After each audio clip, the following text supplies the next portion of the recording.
रात में सुनसान सड़क पर एक जवान लड़का अकेला खड़ा है।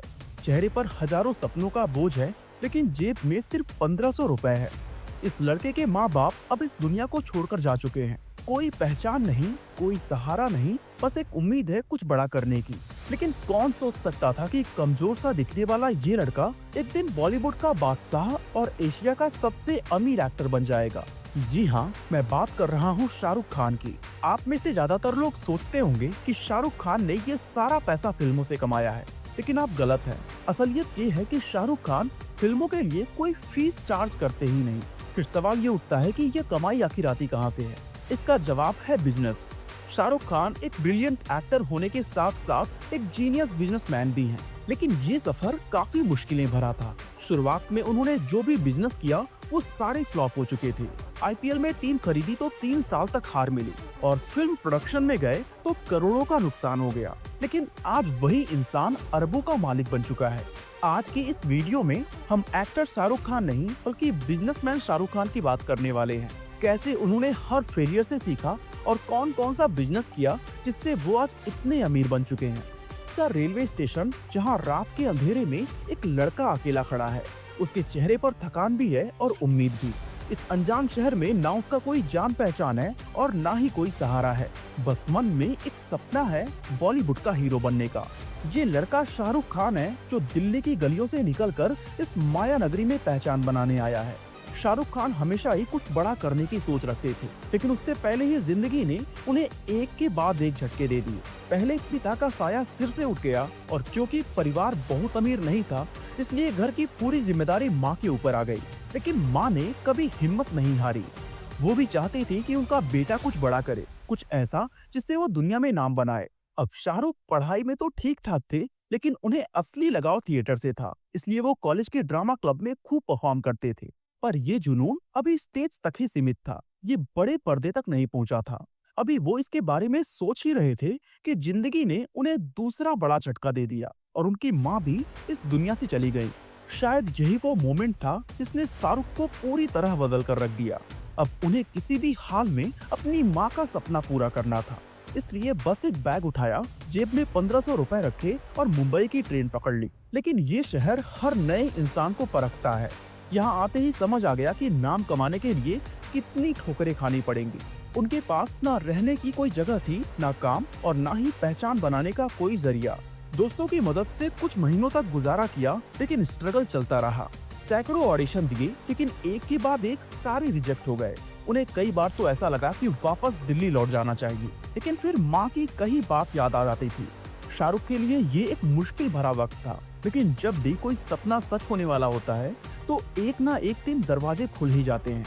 आखिरकार उन्हें भी उनका पहला ब्रेक मिला, लेकिन फिल्मों में नहीं बल्कि टीवी सीरियल में। फौजी नाम के शो से उन्होंने अपने करियर की शुरुआत की और धीरे धीरे उनकी पहचान बनने लगी। लेकिन दुनिया में नाम कमाने के लिए सिर्फ इतना ही काफी नहीं था, इसलिए शाहरुख बड़े पर्दे पर आने की कोशिश में लगे रहते थे। और फिर आखिरकार वो दिन आ ही गया। 1992 में शाहरुख को उनकी पहली फिल्म मिलती है दीवाना। ये फिल्म रिलीज होते ही सुपर हिट हो गई एंड पहले ही फिल्म से शाहरुख खान ने सबका ध्यान अपनी ओर खींच लिया था। दीवाना की जबरदस्त सक्सेस के बाद उन्हें एक के बाद एक नए फिल्मों के ऑफर आने लगे। डर और बाजीगर में उन्होंने ग्रे शेड वाले रोल किए थे, जो उस दौर में एक बहुत बड़ा रिस्क था, क्योंकि उस वक्त ऐसा समझा जाता था कि जो एक बार विलन बन जाता है वो कभी हीरो नहीं बन सकता। लेकिन शाहरुख खान ने इस सोच को पूरी तरह बदल दिया। इसके बाद 1995 में आई दिलवाले दुल्हनिया ले जाएंगे ने उनके करियर को एक नई ऊंचाई पर पहुंचा दिया। ये फिल्म सिर्फ सुपर हिट नहीं हुई, बल्कि एक कल्ट क्लासिक बन गई और इस फिल्म की बदौलत शाहरुख खान को किंग ऑफ रोमांस का टैग मिल गया। इसके बाद दिल तो पागल है, कुछ कुछ होता है, मोहब्बतें और कभी खुशी कभी गम जैसी फिल्मों ने उन्हें उस वक्त का सबसे बड़ा सुपरस्टार बना दिया था। अब शाहरुख सिर्फ एक स्टार नहीं थे, बल्कि वो एक आइकॉन बन चुके थे। लेकिन ये सक्सेस जितनी खूबसूरत लग रही थी, उतनी ही खतरनाक भी थी, क्योंकि अब उनके अंदर एक डर बैठ चुका था कि अगर ये सब छिन गया तो आगे क्या होगा। असल में शाहरुख ने कई बड़े सुपरस्टार्स को अपने करियर के पीक से गिरते देखा था और यही डर उनके दिमाग में भी बैठ चुका था। ये इंडस्ट्री किसी का इंतजार नहीं करती, जो हिट है वही फिट है और जैसे ही फिल्में फ्लॉप होना शुरू होती हैं, स्टारडम हवा हो जाता है। शाहरुख को ये बात अच्छे से समझ आ गई थी। उन्हें पता था कि सिर्फ एक्टिंग पर डिपेंड रहना सही नहीं होगा। वो अपने परिवार के लिए एक सेफ फ्यूचर चाहते थे, इसलिए उन्होंने ठान लिया कि अब वो सिर्फ एक एक्टर नहीं बल्कि एक बिजनेसमैन भी बनेंगे। और इसी सोच के साथ उन्होंने फिल्म प्रोडक्शन के बिजनेस में कदम रखने का फैसला कर लिया। ये साल था 1999 जब उन्होंने अपनी पहली प्रोडक्शन कंपनी ड्रीम्स अनलिमिटेड की शुरुआत की। इस कंपनी में उनके साथ जूही चावला, जय मेहता और डायरेक्टर अजीज मिर्जा भी पार्टनर थे। ड्रीम्स अनलिमिटेड का पहला प्रोजेक्ट था फिर भी दिल है हिंदुस्तानी। इस फिल्म में शाहरुख खुद लीड रोल में थे और उन्होंने इसे एक नए स्टाइल में बनाने की कोशिश की थी। ये फिल्म इंडियन मीडिया और पॉलिटिक्स पर तंज कसती थी, जिसे आम मसाला फिल्मों से काफी अलग बनाया गया था। लेकिन शायद उस दौर की ऑडियंस इस तरह की फिल्म देखने को तैयार नहीं थी, इसीलिए ये फिल्म बॉक्स ऑफिस पर बुरी तरह फ्लॉप हो गई। अब पहला झटका लग चुका था, लेकिन शाहरुख ने हार नहीं मानी। उन्होंने ड्रीम्स अनलिमिटेड के तहत एक और फिल्म बनाने का फैसला किया, जिसका नाम था अशोका। ये फिल्म उनकी अब तक की सबसे महंगी फिल्मों में से एक थी। बड़े बड़े सेट, दमदार कहानी और शानदार विजुअल्स का योग। शाहरुख ने इस फिल्म में सम्राट अशोक का किरदार निभाया और इसे उनके अब तक के सबसे चैलेंजिंग रोल्स में से एक माना गया। लेकिन इस फिल्म का भी वही हाल हुआ जो अब तक हो चुका था। फिल्म रिलीज हुई और फ्लॉप हो गई। इस दूसरी फ्लॉप से ड्रीम्स अनलिमिटेड को एक और बड़ा झटका लग चुका था। शाहरुख खान और उनके पार्टनर्स के करोड़ों रुपए डूब चुके थे, लेकिन फिर भी उन्होंने कंपनी को एक और मौका देने का फैसला किया। इस बार उन्होंने चलते चलते नाम की फिल्म प्रोड्यूस की। हालांकि ये फिल्म हिट रही, लेकिन ये इतना भी कुछ खास कमाई नहीं कर पाई कि पिछले 2 फिल्मों के नुकसान की भरपाई की जा सके। ये कंपनी अब घाटे में जा चुकी थी और उनके पार्टनर्स जूही चावला और जय मेहता अब इस बिजनेस को और आगे नहीं ले जाना चाहते थे।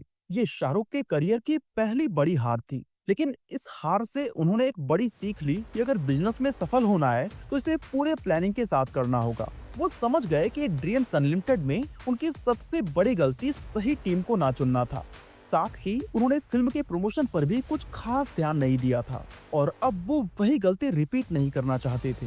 उन्होंने तय कर लिया कि वो इस कंपनी को नए सिरे से एक नए नाम के साथ लॉन्च करेंगे और इस बार उन्हें किसी के साथ की जरूरत नहीं है। इस तरह 2003 में उन्होंने अपनी कंपनी को दोबारा लॉन्च किया और इस बार इसका नाम रखा गया रेड चिलीज एंटरटेनमेंट। शाहरुख की इस नई कंपनी का पहला प्रोजेक्ट था मैं हूं ना। ये फिल्म पूरी तरह से मसाला एंटरटेनर थी, इसे बड़े स्केल पर प्रमोट किया गया था। साथ ही इसका म्यूजिक, एक्शन, ड्रामा सब कुछ परफेक्ट रखा गया था। इसका नतीजा ये हुआ कि ये फिल्म रिलीज होते ही सुपर हिट हो गई और इस सक्सेस के साथ ही रेड चिलीज एंटरटेनमेंट अब इंडस्ट्री में अपनी जगह बनाने में कामयाब हो चुका था। लेकिन इसका असली टेस्ट अभी बाकी था। 2007 में शाहरुख खान ने ओम शांति ओम के साथ एक और बड़ा दांव खेला। ये उस वक्त की सबसे महंगी बॉलीवुड फिल्मों में से एक थी और जैसा कि उम्मीद थी, इस फिल्म ने भी बॉक्स ऑफिस पर धमाल मचा दिया। बजट था 40 करोड़ और कमाई हुई 150 करोड़ से ज्यादा। ये शाहरुख खान की अब तक की सबसे बड़ी हिट फिल्मों में से एक थी और इस फिल्म ने रेड चिलीज को बॉलीवुड के टॉप प्रोडक्शन हाउसेस में शामिल कर लिया था। वो यहीं पर नहीं रुके, उन्होंने रेड चिलीज के वीएफएक्स डिपार्टमेंट को भी बड़े स्केल पर स्टार्ट किया और देखते ही देखते ये बॉलीवुड के सबसे बड़े वीएफएक्स स्टूडियो में से एक बन गया। आज बॉलीवुड की कई बड़ी फिल्में जैसे रावण, क्रिस 3, भूल भुलैया 2 और जियो रेड चिलीज वीएफएक्स की मदद से ही तैयार की गई हैं। लेकिन जैसा कि हर कहानी में होता है, यहाँ भी कुछ मुश्किलें आईं। रेड चिलीज की कुछ फिल्मों ने जबरदस्त कमाई की तो वहीं कुछ फिल्मों ने नुकसान भी झेला। उन्हीं में से एक थी रावण, जो एक हाई बजट प्रोजेक्ट था, लेकिन उसे वैसा रिस्पांस नहीं मिला जैसी उम्मीद की गई थी। इसी तरह डियर जिंदगी, जब हैरी मेट सेजल, रईस और जीरो भी शाहरुख खान के लिए एक बड़ा झटका साबित हुआ।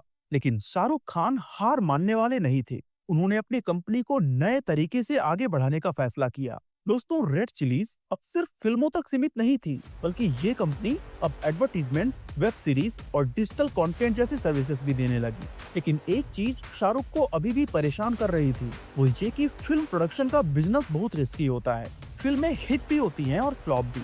एक सुपरहिट फिल्म करोड़ों कमा सकती है, लेकिन एक फ्लॉप फिल्म करोड़ों डुबा भी सकती है। शाहरुख ये समझ चुके थे कि अगर उनका पूरा बिजनेस मॉडल सिर्फ फिल्मों पर डिपेंड रहा तो ये एक बहुत बड़ा रिस्क होगा। इसलिए अब उन्हें एक ऐसे बिजनेस की तलाश थी जो फिल्म इंडस्ट्री से अलग हो।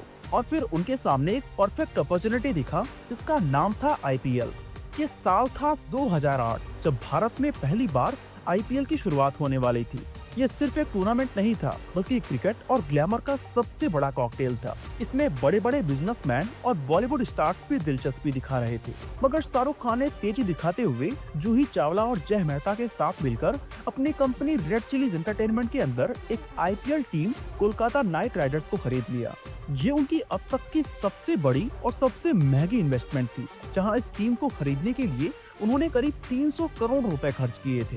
पहले सीजन में केकेआर को लेकर क्रेज बहुत ज्यादा था। टीम में बड़े बड़े खिलाड़ी थे और शानदार प्रमोशन किया गया, लेकिन असली खेल तो मैदान में होता है और यहीं पर केकेआर का बुरा वक्त शुरू हो गया। दरअसल पहले के 3 साल 2008, 2009 और 2010 तीनों सीजन में टीम की हालत बेहद खराब रही। मैच हारने की झड़ी लग गई, प्लेऑफ तक पहुंचना तो दूर की बात थी, टीम पॉइंट्स टेबल में सबसे नीचे रही। फैंस का जोश ठंडा पड़ने लगा और धीरे धीरे केकेआर एक मजाक बनकर रह गई। बात यहाँ तक पहुँच गई कि शाहरुख की खुद की फैमिली ने कह दिया कि इस टीम को बेच डालो, लेकिन शाहरुख खान तभी एक मास्टर स्ट्रोक खेलते हैं। 2011 में केकेआर ने ऑक्शन में गौतम गंभीर को खरीदा और उन्हें टीम का कैप्टन बना दिया। इस एक फैसले ने पूरी टीम की तकदीर ही बदल डाली। 2011 में केकेआर ने पहली बार प्लेऑफ के लिए क्वालिफाई किया और अगले ही साल 2012 में केकेआर ने आईपीएल की ट्रॉफी जीत भी ली और 2014 में केकेआर ने दूसरी बार भी आईपीएल ट्रॉफी जीती। इस जीत के साथ ही केकेआर अब एक ग्लोबल ब्रांड बन चुकी थी। इसके लिए स्पॉन्सर्स की लाइन लग गई, टीम की ब्रांड वैल्यू लगातार बढ़ती जा रही थी और ये हर साल करोड़ों की कमाई करने लगी। लेकिन एक वक्त ऐसा भी आया जब शाहरुख को केकेआर की वजह से एक बहुत बड़े विवाद का सामना करना पड़ा। दरअसल 2012 के दौरान वानखेड़े स्टेडियम में एक सिक्योरिटी गार्ड से उनकी बहस हो गई और बीसीसीआई ने शाहरुख पर 5 साल के लिए स्टेडियम में एंट्री करने पर बैन लगा दिया। ये उनके लिए बहुत बड़ा झटका था, लेकिन उन्होंने आईपीएल के साथ साथ दुनिया भर के क्रिकेट लीग में इन्वेस्ट करना शुरू कर दिया। सबसे पहले 2015 में उन्होंने कैरेबियन प्रीमियर लीग यानी सीपीएल में एक टीम खरीदी जिसका नाम है ट्रिबैंगो नाइट राइडर्स। बता दें कि सीपीएल को वेस्ट इंडीज का आईपीएल कहा जाता है। इसके बाद 2022 में उन्होंने विमेन क्रिकेट में एंट्री ली और ट्रिबैंगो नाइट राइडर्स विमेन की टीम खरीदी, जिसने 2022 में ही अपनी पहली टूर्नामेंट जीत लिया। फिर 2023 में उन्होंने middle east and north Africa market में एंट्री करते हुए अबू धाबी नाइट राइडर्स की टीम बनाई, जो यूएई की इंटरनेशनल लीग T20 में खेलती है। वो यहीं पर नहीं रुके, बल्कि इसके बाद 2023 में उन्होंने अमेरिका की मेजर लीग क्रिकेट यानी MLC में भी टीम बनाई। दरअसल मेजर लीग क्रिकेट को अमेरिका के अंदर क्रिकेट को प्रमोट करने के लिए लॉन्च किया गया था। इसमें दुनिया के टॉप क्रिकेटर्स आते हैं। शाहरुख ने वहाँ भी लॉस एंजल्स नाइट राइडर्स के नाम से टीम बना ली। इस तरह आज शाहरुख खान के पास नाइट राइडर्स के नाम से सिर्फ एक आईपीएल टीम नहीं, बल्कि एक पूरा का पूरा ग्रुप है जो ग्लोबल क्रिकेट ब्रांड बन चुका है और आज इस ग्रुप की वैल्यू 9,000 करोड़ रुपए से ज्यादा है। आईपीएल के जरिए उन्होंने साबित कर दिया है कि वो सिर्फ एक सुपरस्टार नहीं, बल्कि एक चालाक बिजनेसमैन भी हैं। लेकिन बहुत ही कम लोग जानते हैं कि शाहरुख खान सिर्फ फिल्मों और क्रिकेट से नहीं, बल्कि प्रॉपर्टीज में भी डील करते हैं। उनके पास दुनिया की अलग अलग देशों में ऐसी प्रॉपर्टीज है जिनकी कीमत साल दर साल बढ़ती जा रही है। सबसे पहले बात करें मन्नत की, तो ये सिर्फ एक बंगला नहीं, बल्कि शाहरुख खान का पहचान बन चुका है, जिसकी कीमत आज 200 करोड़ रुपए से ज्यादा का है। बता दें कि 2001 में उन्हें मन्नत पसंद आ गया था, लेकिन इसकी कीमत 13 करोड़ रुपए थी, जो उस वक्त के हिसाब से बहुत ज्यादा हुआ करती थी। लेकिन आज वही मन्नत शाहरुख खान के नाम पर है। इसके अलावा पाम जुमेरात दुबई में उनका सी फेसिंग विला जन्नत है, जिसे दुबई की पॉपुलर रियल एस्टेट डेवलपर नकील ने उन्हें गिफ्ट किया था और आज इसकी कीमत 100 करोड़ रुपए से ज्यादा का है। ऐसे ही लंदन के पार्क लेन में उनका एक आलीशान अपार्टमेंट है, जिसकी वैल्यू 180 करोड़ रुपए से भी ऊपर बताई जाती है। और ऐसे ही बहुत सी प्रॉपर्टीज को शाहरुख खान ओन करते हैं और आज उनकी सारी प्रॉपर्टीज की वैल्यू 1000 करोड़ रुपए से ज्यादा है। यानी फिल्में हिट हो या फ्लॉप, क्रिकेट टीम जीते या हारे, लेकिन प्रॉपर्टी का दाम हमेशा बढ़ता रहेगा। रियल एस्टेट में इन्वेस्टमेंट करके उन्होंने ये समझ लिया था कि अगर सही जगह पैसा लगाया जाए तो वो अपने आप ग्रो करता रहता है। इसलिए शाहरुख ने हर उस बिजनेस में पैसा लगाया जिनका फ्यूचर ब्राइट था। उन्होंने टेक्नोलॉजी, हेल्थ और एजुकेशन जैसे सेक्टर्स में भी हाथ आजमाया। हालांकि इसमें कुछ इन्वेस्टमेंट सक्सेसफुल रहे, जबकि कुछ फेल हो गए। इसमें सबसे पहले बात करते हैं नमी और मीर कैट की। नमी एक हेल्थ और न्यूट्रिशन फोकस्ड मोबाइल ऐप है जो लोगों को पर्सनलाइज्ड डाइट और हेल्थी लाइफस्टाइल से जुड़ी सलाह देता है। शाहरुख खान हमेशा से हेल्थ और फिटनेस को लेकर अवेयर रहे हैं और यही वजह थी कि उन्होंने इस ऐप में इन्वेस्ट किया। बात करें मीर कैट की तो ये एक सोशल मीडिया प्लेटफॉर्म था जो यूजर्स को रियल टाइम में लाइव स्ट्रीमिंग और ऑडियंस के साथ इंटरेक्शन की सुविधा देता था। शाहरुख ने 2015 के दौरान इसमें इन्वेस्ट किया था क्योंकि उन्हें लगा कि लाइव स्ट्रीमिंग फ्यूचर का सबसे बड़ा कम्युनिकेशन टूल बन सकता है। हालांकि इस प्लेटफॉर्म को बाद में पेरिस्कोप और फेसबुक लाइव जैसी कंपनी से तगड़ा कंपटीशन मिला, जिसकी वजह से ये उतना सक्सेसफुल नहीं हो पाया। बात करें उनके सबसे इंटरेस्टिंग इन्वेस्टमेंट की तो वो है किड्ज़ेनिया। 2013 में उन्होंने किड्ज़ेनिया नाम की कंपनी के 26% शेयर्स खरीद लिए थे। किड्ज़ेनिया असल में एक international chain of children entertainment parks है जहां बच्चे खेल खेल में अलग अलग करियर को एक्सप्लोर कर सकते हैं। बच्चे यहां डॉक्टर, इंजीनियर, साइंटिस्ट, जर्नलिस्ट और पायलट जैसे अलग अलग प्रोफेशंस को रियल लाइफ में एक्सपीरियंस कर सकते हैं। और आज हर साल लाखों बच्चे किड्ज़ेनिया विजिट करते हैं, जिससे ये एक बेहद प्रॉफिटेबल वेंचर बन चुका है। इसके साथ ही शाहरुख ने एक्टिंग से पैसे कमाने का एक स्मार्ट तरीका खोज निकाला था। उन्होंने अपनी फिल्मों से फीस लेना बंद कर दिया और सीधे प्रॉफिट शेयरिंग मॉडल को अपनाया, क्योंकि बॉलीवुड में आमतौर पर सभी एक्टर्स फिल्मों के लिए एक फिक्स फीस चार्ज करते हैं। अब फिल्म हिट हो या फ्लॉप, उन्हें उनका पैसा मिल जाता है। लेकिन अगर कोई फिल्म ब्लॉकबस्टर साबित होती है और 1000 करोड़ कमा लेती है तो भी एक्टर की कमाई उतना ही रहेगा जितना कॉन्ट्रैक्ट में तय हुआ था। इसलिए शाहरुख ने इसे पूरी तरह से बदलने का फैसला किया और प्रॉफिट शेयरिंग मॉडल को अपनाया। पठान इसका सबसे अच्छा एग्जाम्पल है। इससे उन्होंने करीब 200 करोड़ रुपए कमाए और यही पैटर्न उन्होंने जवान और डंकी जैसे फिल्मों के साथ भी अपनाया। इसके साथ ही आज शाहरुख खान बॉलीवुड के सबसे महंगे ब्रांड एम्बेसडर कहलाते हैं। आज उनके पास 40 से ज्यादा ब्रांड्स हैं और हर ब्रांड के लिए वो 10 से 30 करोड़ रुपए तक चार्ज करते हैं। इस तरह शाहरुख सिर्फ एक्टिंग पर डिपेंडेंट ना रहते हुए उन्होंने 7300 करोड़ रुपए का एक बिजनेस एम्पायर खड़ा कर दिया है, जो हर साल बड़ा होता जा रहा है। शाहरुख खान की कहानी सिर्फ एक सुपरस्टार बनने की नहीं है, बल्कि एक सोच और एक माइंडसेट की है जिससे हम सब लोग कुछ ना कुछ जरूर सीख सकते हैं। बाकी दोस्तों, इसी तरह अगर आप जानना चाहते हैं एक मिडिल क्लास परिवार में पैदा होने के बाद भी राकेश झुनझुनवाला ने इतने पैसे कैसे कमाए, तो आई बटन पे क्लिक करके इस वीडियो को देख सकते हैं। बाकी आज के लिए बस इतना ही।